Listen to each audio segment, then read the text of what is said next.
Buenos días, amigos de Fitoal. Lunes 15, 1 menos cuarto de la tarde. Tenemos la calor otra vez aquí. Y me he parado en nuestro olivar de variedad lechana, que creo que os lo he dicho algunas veces.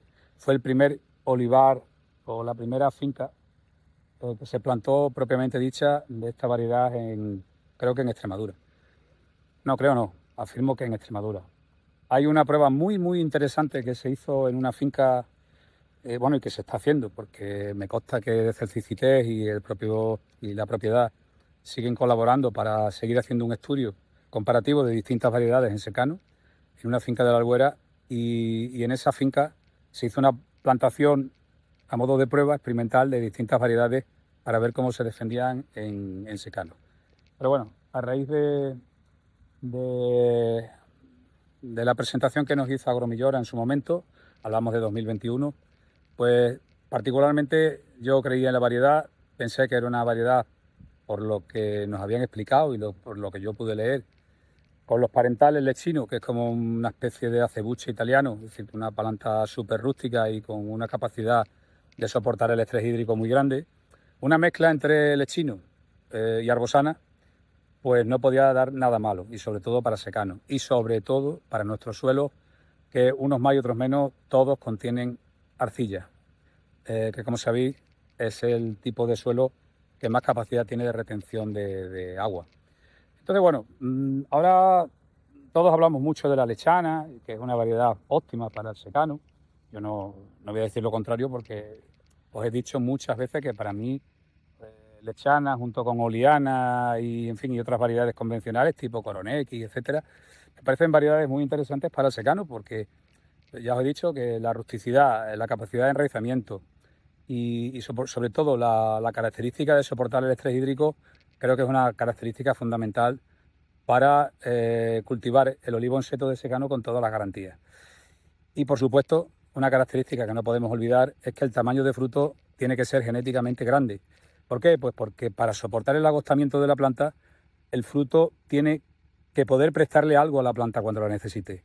Si tenemos un fruto, un tamaño de fruto pequeño genéticamente, pues en cuanto la planta empieza a pasar un poquito de sed y le pide prestado al fruto, lógicamente el fruto se va a agostar hasta un punto de no retorno y difícilmente vamos a poder cosecharlo. Ese es el caso, como sabéis, de la arbequina, que es una variedad que a mí particularmente me encanta, óptima para un riego suficiente, sin embargo, poco aconsejable para un secano, por lo que acabo de decir. Una variedad muy temprana, no recupera el agostamiento, no tiene capacidad de esperar a las lluvias de otoño, en fin. Entonces, bueno, me dejo de rollo y os voy a explicar una cosa que hasta ahora nadie ha dicho. Yo he ido enseñando este olivar durante varios años, desde que se plantó prácticamente. Yo he tenido la suerte de poder venir a tratarlo y hacerlo yo, en algunos casos, tratamiento de herbicidas, foliares, etcétera. Y siempre lo hemos enseñado en un momento bueno, un momento primavera, inicio de verano, donde la planta se mantenía verde y estaba muy bonita. Había ya después del despojo, después del cuaje, nos encantaba enseñar la aceituna porque aún había suficiente humedad en el suelo y la planta no se estresaba. Pero ahora voy a enseñar la planta con una producción, bajo mi punto de vista, excesiva.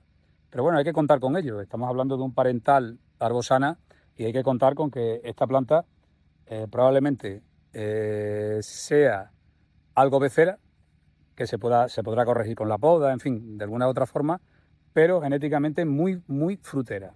¿Por qué? Pues porque da un tamaño grande. Mira, este es el ejemplo que os pongo. Estos son racimos literales de aceituna.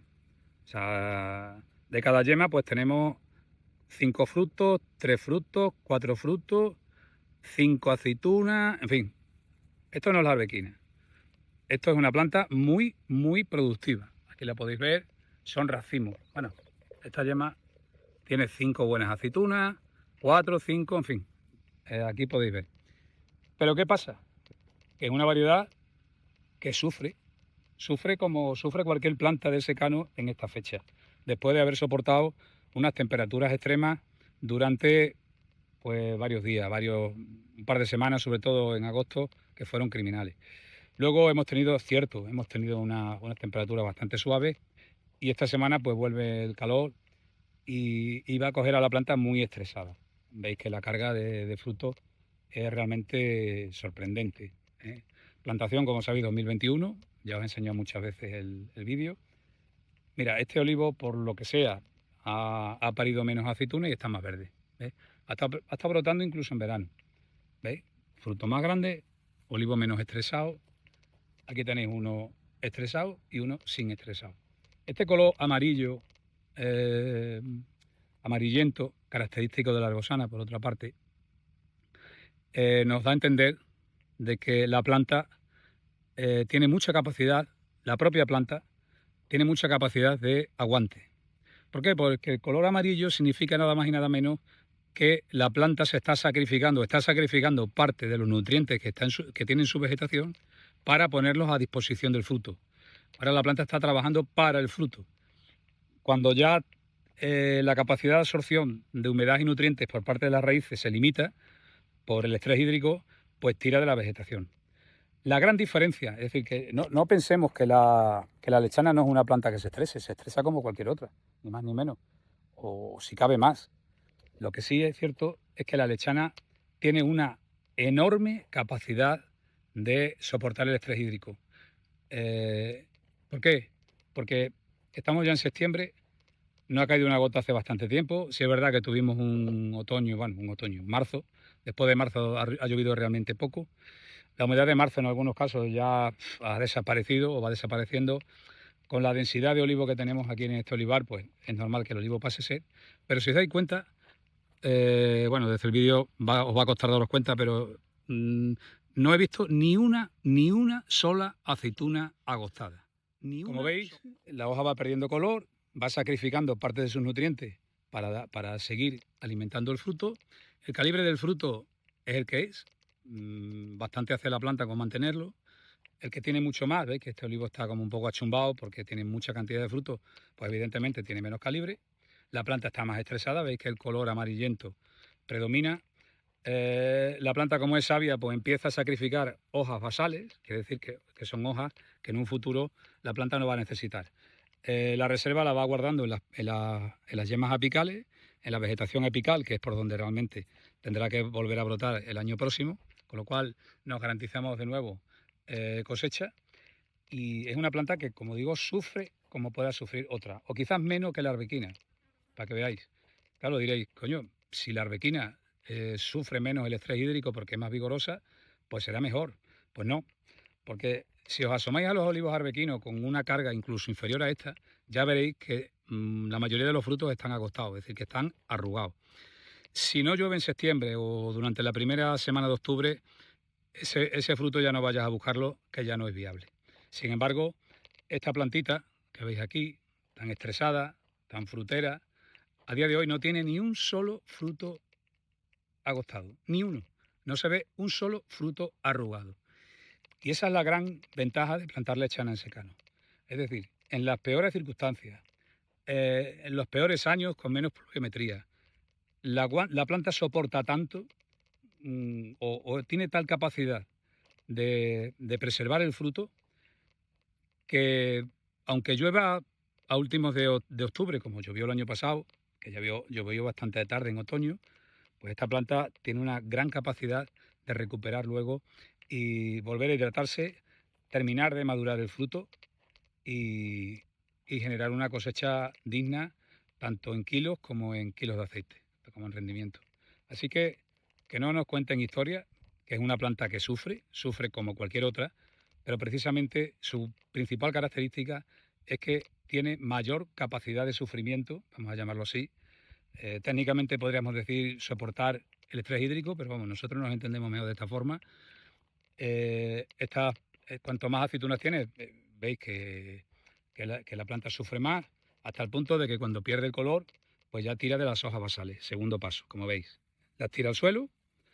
¿Por qué? Pues porque todos los frutos, o sea, todos los nutrientes que hay en esta hoja, los ha puesto a disposición del fruto. ¿Por qué? Dice, bueno, si estas hojas al final las voy a tener que tirar, pues bueno, las tiro antes y así aprovecho para mantener el fruto. Fijaos en la sabiduría, entre comillas, del olivo. Es capaz de hacer todas las cosas con un proceso natural óptimo para preservar el fruto. Y luego el fruto, a pesar de la fecha y del estrés, como veis, sin haber llovido, pues es un fruto considerablemente de un calibre muchísimo mayor que la arbequina y sin agostamiento, ¿vale? Así que bueno, el hecho de que hayamos sido los primeros pioneros en hacer una plantación de lechana en secano, pues nos da esta capacidad de poder conocer la planta, conocer sus puntos fuertes, sus puntos débiles, haber experimentado distintas podas de formación y bueno, realmente yo pienso que en el campo un 75% te lo enseña el propio campo y un 25% se puede leer en internet o los libros. Pero no pensemos que la teoría aquí vale más que la práctica. Yo os aseguro que es al revés, todo lo contrario. Ahora que en fin, está muy de moda el tema de estos vídeos de YouTube, de tal. Yo creo que son interesantes, pero siempre y cuando diferenciamos los rollos comerciales, y nosotros humildemente, esta casa se dedica a vender, y nosotros, como sabéis, vendemos plantas, pero nosotros siempre vamos a decir la verdad, los pros y contras de cada planta, porque vivimos de nuestra credibilidad y nunca la vamos a poner en juego. Al menos esa es nuestra filosofía de trabajo y no creo que la vayamos a cambiar. Pero sin embargo, pues evidentemente, cuando hay un interés comercial pues por medio, pues siempre se nos van a enseñar todas las características positivas, favorables, óptimas, y no siempre es así. Entonces, cuidado donde se planta esto, cuidado con los suelos fuertes, cuidado con las tierras arcillosas fuertes, porque a veces esta planta puede sufrir más de lo que puede. Mira, esta planta, por las circunstancias que sea, ha criado menos fruto, que tiene suficiente, lo que pasa es que ha brotado tanto que no se ve. Y mira, fijaos lo sorprendente claro, el último olivo tiene más terreno a su disposición. Pero mirad qué calibre, qué fruto más bonito, ¿eh? Y cómo está la planta de vigorosa. Marcos recomendables de 5 metros. Yo aquí reconozco que me equivoqué. Aquí me vine a 4 metros. Pero bueno, tampoco me arrepiento porque a veces hay que probar lo menos óptimo para darse uno cuenta de que esta planta funciona mejor a 5 que a 4. Yo creo que 6 ya es un marco excesivo y desperdiciamos bastante tierra. Es mejor plantar a 4 o 5 y seguir trabajando con una planta pequeña, que es la clave, con poca madera, y a trabajar a 6 metros y tener que trabajar con una planta grande para aprovechar el suelo. En fin, yo sé que mis vídeos son un poco largos, pero como al final pienso que los ve el que le interesa, pues ya está. Tampoco, no sé, voy a intentar acortar los vídeos, pero tampoco tengo mucho interés, porque el que los quiera ver que los vea, y el que no, que le parezcan largos, porque no los vea y ya está. No acepto las críticas, pero bueno, yo siempre pienso que me dirijo a agricultores y personas que tengan un verdadero interés, y si dedicamos 15 minutos a conocer una variedad en la que vamos a invertir muchísimo dinero y de la que vamos a depender durante 20 años, pues yo creo que 15 minutos no es mucho tiempo como para obtener una información que luego en el futuro te puede servir. Saludos a todos.